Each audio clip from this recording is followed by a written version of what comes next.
Salut à tous, c'est Eddy. Alors aujourd'hui on va post-traiter cette photo de Jean-Michel et vous allez voir comment on va passer de ça à ça. Alors voilà, maintenant on se retrouve dans Photoshop, un épisode de la capsule justement. Épisode de la capsule où on va parler un petit peu de blend, on va dire de mélange de couches, d'accord, à partir d'une simple exposition. J'ai traité cette photo un petit peu avec le TK7 et j'ai aussi notamment joué avec, comment dirais-je, le Raya Pro. En ce qui concerne le Quick Blend, vous pouvez le faire également aussi manuellement. Je vais vous montrer ça juste après. Mais pour le moment, je vais vous montrer comment j'ai traité cette photo dès le départ, à partir d'une seule exposition. La seule exposition justement qui se situe ici, en objet dynamique, bien sûr, je vais vous la montrer là. Bon, je vais faire un double clic. Ici, j'ai appliqué quelques réglages. Bon, je vais vous montrer la photo originale. La photo originale, c'est celle-ci, que m'a transmise Jean-Michel. Donc j'ai fait un premier traitement, si vous préférez, avec ce résultat de sous-exposition à -1. D'accord, j'ai rajouté un petit peu de contraste, j'ai joué un petit peu avec les tons clairs, les tons foncés, le point blanc, le point noir, que j'ai décollé juste un petit peu comme ceci. Voilà, j'ai préféré avoir cette image-là. J'ai rajouté même un petit peu de vibrance, un petit peu de clarté. Voilà. Donc j'ai préparé mon image comme ceci. J'ai tapé sur OK. Ensuite, j'ai fait 2 copies.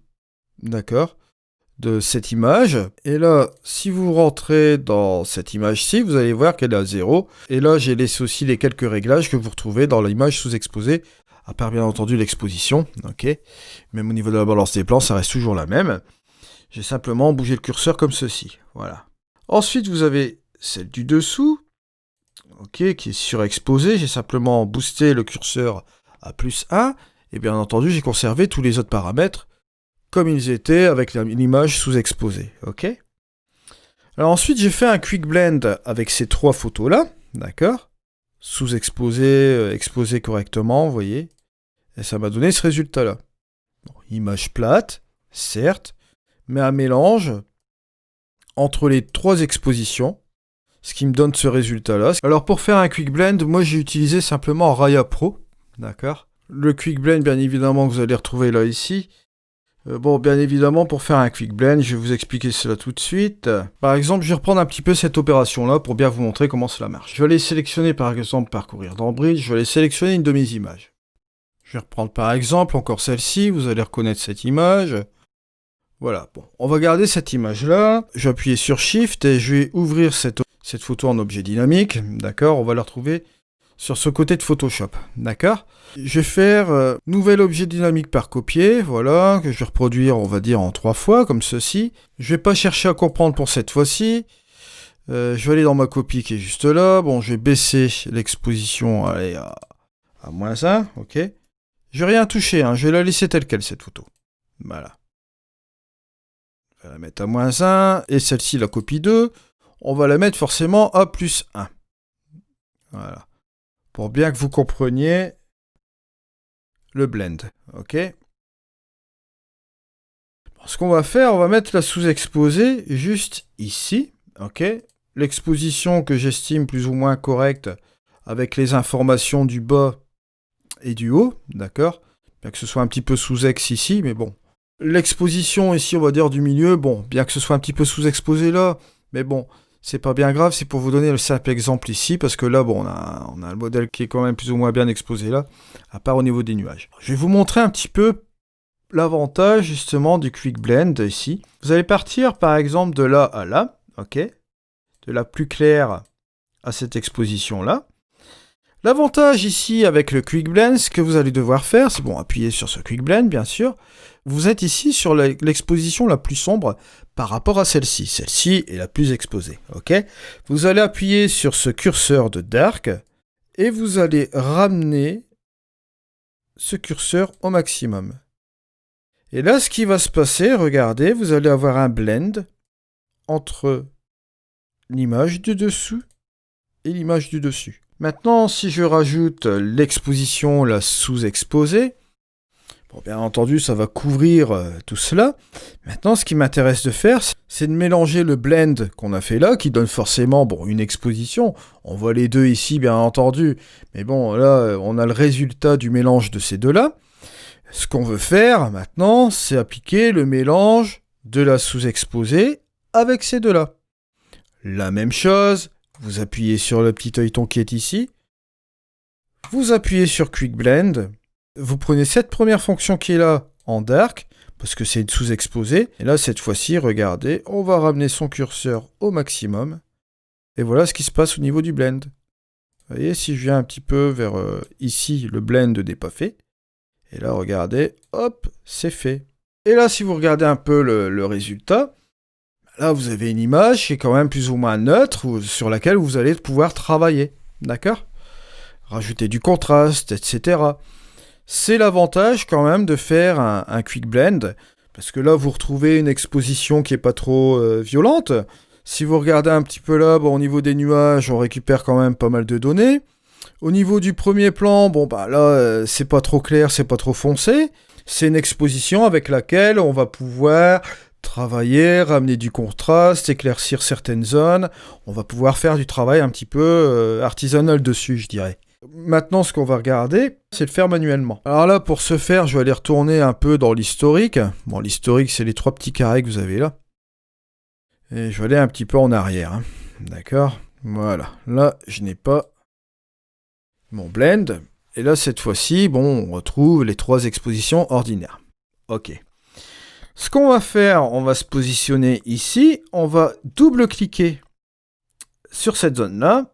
Et on va aller sur les calques. On a une option de fusion qui se fait ici. Et ce qu'on va pouvoir faire, c'est aller sur ce calque, je vous rappelle, qui se situe là, d'accord ? Vous avez des valeurs de 0 à 255, bien sûr. Alors, comme on est sur le calque qui est plus sombre par rapport à celui-ci, bah, ce qu'on va faire, c'est ramener directement ce curseur-là, que vous voyez ici, en appuyant sur la touche Alt, ok ? Vous allez prendre la moitié ici. Vous allez prendre la moitié, vous allez voir ce qui se passe sur l'image. Hop ! Vous allez avoir un effet de Quick Blend qui va s'affecter là. Tout simplement. Et là, vous allez voir ce qui va se passer. Vous allez appuyer sur OK. Hop, vous allez avoir le même effet que le Quick Blend, vous voyez juste ici. L'effet du Quick Blend sur le panel, ça vous permet quand même de gagner du temps, que de double-cliquer dessus, etc. Là, vous cliquez sur la fonction, vous glissez un curseur et vous êtes tranquille. Bien évidemment, dans le Quick Blend, je ne vous ai pas expliqué aussi, vous avez aussi les différents canaux ici de sélection, différentes couches, qui correspondent bien entendu aux couches rouge, vert, bleu, d'accord, ces couches-ci, parce que par moment, pour faire un blend avec ces différentes couches, ça peut être pratique également. Donc je vous invite à aller voir le premier tuto de la capsule. J'avais parlé des couches la dernière fois, j'avais parlé aussi comment faire les masques de luminosité, donc n'hésitez pas à aller voir ce premier épisode. Alors nous, on va retrouver cette photo qui est juste ici, on va reprendre la photo qui est sous-exposée. Et cette photo qui est sous-exposée, ben là, c'est très simple.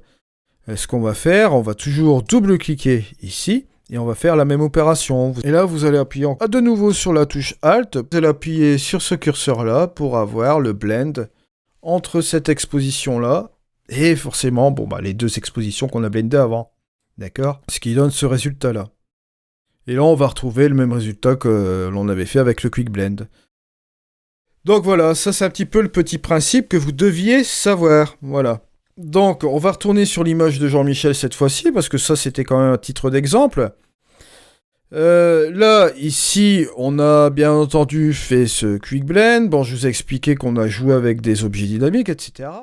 Alors, on va revenir sur nos niveaux. Moi, j'ai appliqué un petit niveau sur mon pont.